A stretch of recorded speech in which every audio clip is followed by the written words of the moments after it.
नमस्कार बच्चों, आज हम लोग पढ़ने वाले हैं धातु मुद्रा तथा सिक्का ढलाई।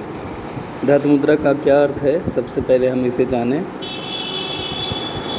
धातु मुद्रा से अभिप्राय धातु के बने सिक्कों से है, जिन पर सरकार अपनी मुहर अंकित करके उन्हें मुद्रा घोषित कर देती है। किसी राष्ट्र में सिक्कों का आकार, वजन वहाँ की सरकार या मौद्रिक अधिकारी द्वारा निश्चित किया जाता है। प्राचीन काल में स्वर्ण, चांदी, पीतल, तांबे आदि के सिक्के प्रचलन में थे। आज उनके स्थान पर निकिल, एल्यूमिनियम, कांसा आदि हल्की तथा घटिया धातु के सिक्के ही प्रचलन में देखे जाते हैं। देखिए, धातु सिक्कों का अर्थ क्या है कि सिक्के किसी धातु के टुकड़े होते हैं जो निश्चित वजन या आकार के होते हैं। सिक्के आकार में गोल या चौकोर किसी भी तरह के हो सकते हैं। धातु की शुद्धता सरकार द्वारा पूर्व निर्धारित होती है। सिक्कों पर सरकारी मुहर या चिन्ह लगा होता है ताकि उनमें जनता का विश्वास बना रहे। सिक्कों पर उनका मूल्य भी लिखा जाता है। जेम्स के शब्दों में सिक्के धातु के ऐसे टुकड़े होते हैं जिनकी तौल और शुद्धता उन पर अंकित मुहर द्वारा प्रमाणित होती है। अब हम थोड़ा सा जानें कि इन सिक्कों की क्या क्या विशेषताएं होती हैं। देखिए, पहली बात तो सिक्के धातु के बने होंगे। ये स्वर्ण, चांदी, तांबा, पीतल, निकिल वगैरह धातुएं हो सकती हैं। टकसाल, सिक्कों का टंकड़ या ढलाई सरकार द्वारा स्थापित टकसालों में होता है, जिन्हें हम मिंट बोलते हैं। सिक्कों का स्वरूप कैसा होगा, इनका स्वरूप, आकार, ये वजन, ये सारी चीज़ें कौन तय करेगा? सरकार या उसके द्वारा नियुक्त मुद्रा अधिकारी। अच्छा, विभिन्न मूल्य तथा आकार के सिक्के होते हैं। जी हाँ, बिल्कुल। जैसे 50 पैसे के सिक्के, 1 रुपये के सिक्के, 2 रुपये के, 5 रुपये के, 10 रुपये के सिक्के आप देखते हैं ना, तो ये विभिन्न और मूल्य और आकार के हो सकते हैं। अब बात करते हैं आदर्श सिक्का प्रणाली के क्या क्या गुण हो सकते हैं। तो सबसे पहली बात, आदर्श सिक्का प्रणाली में जो गुण होने चाहिए वो कौन कौन से हैं, थोड़ा सा ध्यान से सुनें और समझें। देखिए, आदर्श सिक्का प्रणाली में जो गुण है, एक रूपता का गुण है। एक मूल्य के सारे सिक्के एक जैसे हों तो ज़्यादा अच्छा है। एक रूप के, एक वजन के हों ताकि उन्हें पहचानने में कोई कठिनाई ना हो। उचित भार, सिक्के ना तो हल्के हों ना बहुत भारी हों, वे उचित भार के होने चाहिए ताकि उन्हें लाने ले जाने में कोई असुविधा ना हो। उचित आकार, आकार की दृष्टि से सिक्के ना तो बहुत छोटे हों ना बहुत बड़े, ताकि उन्हें लाने ले जाने में कोई कठिनाई ना हो। भारत का 1 पैसे का सिक्का बहुत छोटा था, जिस कारण जनता को उसके प्रयोग में असुविधा होती थी, तो उसे बाद में बदल दिया गया।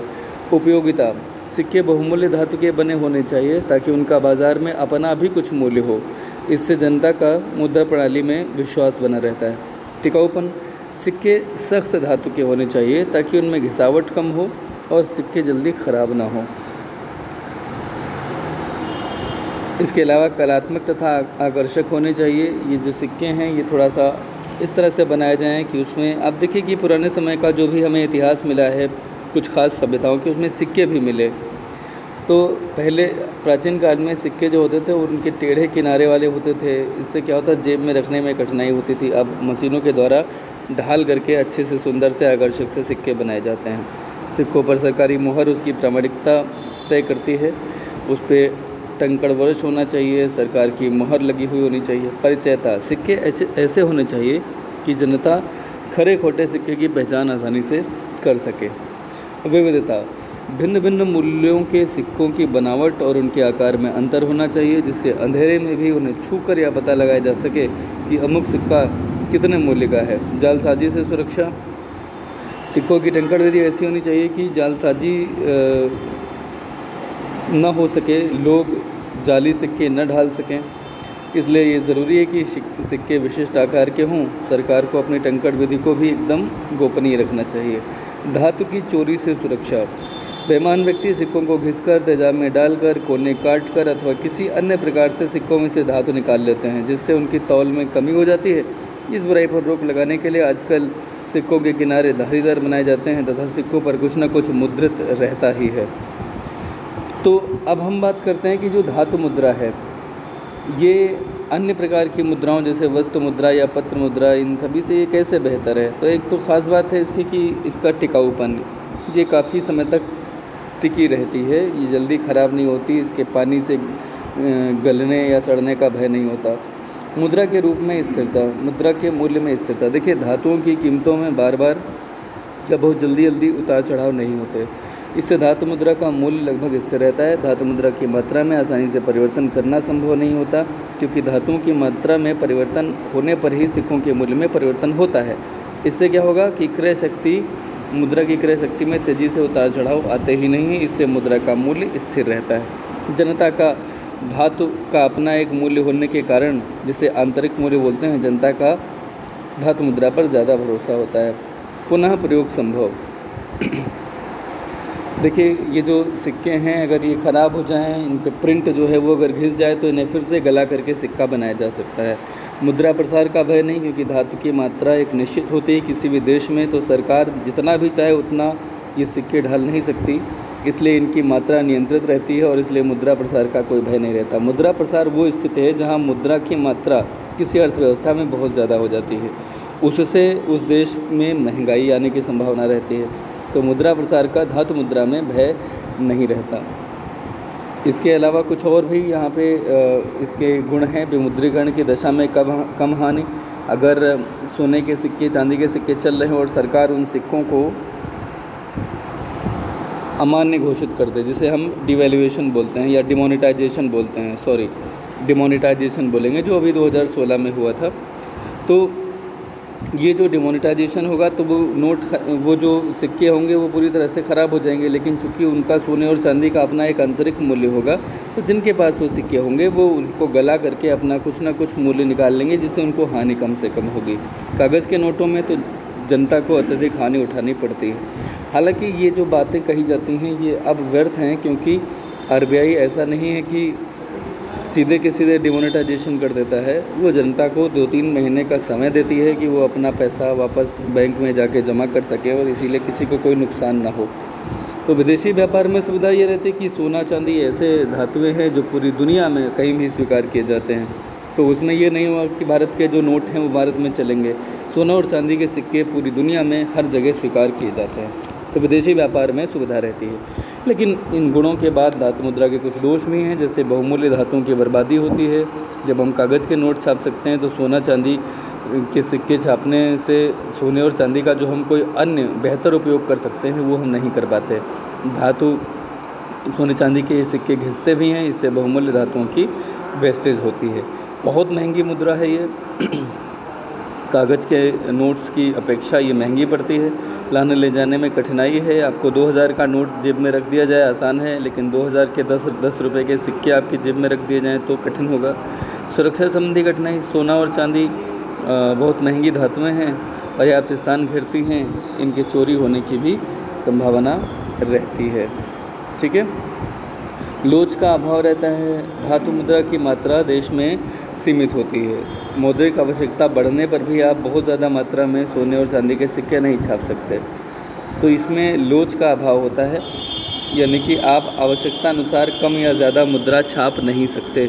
बहुमूल्य धातुओं का अन्य कार्यों में उपयोग न हो पाना। ये जो बहुमूल्य धातुएं सोना चांदी, जब आप इन्हें नोट इनके जब सिक्के छाप लेते हैं तो अन्य जो उपयोग आप कर सकते थे बतौर एक अर्थव्यवस्था, वो आप नहीं कर पाते। प्रयोग में कठिनाई, पत्र मुद्रा की तुलना में सिक्कों को गिनने में काफ़ी समय लगता है। कभी कभी खरे और खोटे सिक्के, इनकी जांच में कठिनाई आती है। अब हम पढ़ने वाले हैं मुद्रा ढलाई यानी कि टंकड़। कैसे हम धातु को सिक्कों में तब्दील करते हैं, यही विधि जो है टंकड़ कहलाती है। किसी धातु के सिक्के बनाने की जो क्रिया है उसको हम क्या बोलते हैं? उसको हम बोलते हैं टंकड़ या मुद्रा ढलाई।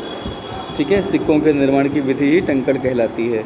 इसमें कुछ कार्य हैं। सबसे पहले कार्य है निश्चित शुद्धता की संबंधित धातु तैयार करना।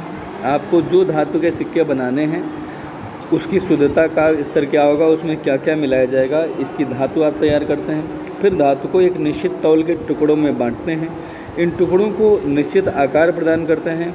टुकड़ों पर एक निश्चित डिज़ाइन बनाते हैं, उस पर राज चिन्ह यानी कि मुहर लगाते हैं और सिक्कों का मूल्य तथा टंकड़ वर्ष भी आप अंकित करते हैं। ये 5 चरण हैं, 5 कार्य हैं जो सिक्कों के निर्माण पर होते हैं। अब हम जान लें कि टकसाल क्या होता है। टकसाल यानी कि वह स्थान जहाँ पर सिक्कों की ढलाई होती है, इसको मिंट कहा जाता है। आजकल सरकार सिक्के ढालती है तो ये जो टकसालें हैं इन पे सरकार का अगर हक है, यानी कि ये सार्वजनिक संपत्ति हो गई, यानी कि जनता का हक है। भारत सरकार की 4 टकसालें कहाँ कहाँ हैं? ये टकसालें मुंबई, कोलकाता, हैदराबाद और नोएडा में स्थित हैं। चारों टकसालें क्रमशः 1830 में, 1903 में, 1950 में और 1989 में स्थापित हुई। हम ये कह सकते हैं कि 2 टकसालें जो हैं मुंबई और कोलकाता की, ये ब्रिटिश भारत में इनकी स्थापना हुई। उसके बाद में हैदराबाद और नोएडा में स्थित टकसालें जो हैं वो आज़ाद भारत में हुई 1950 में और 1989 में। नोएडा की टकसाल नवीनतम मशीनरी तथा उपकरण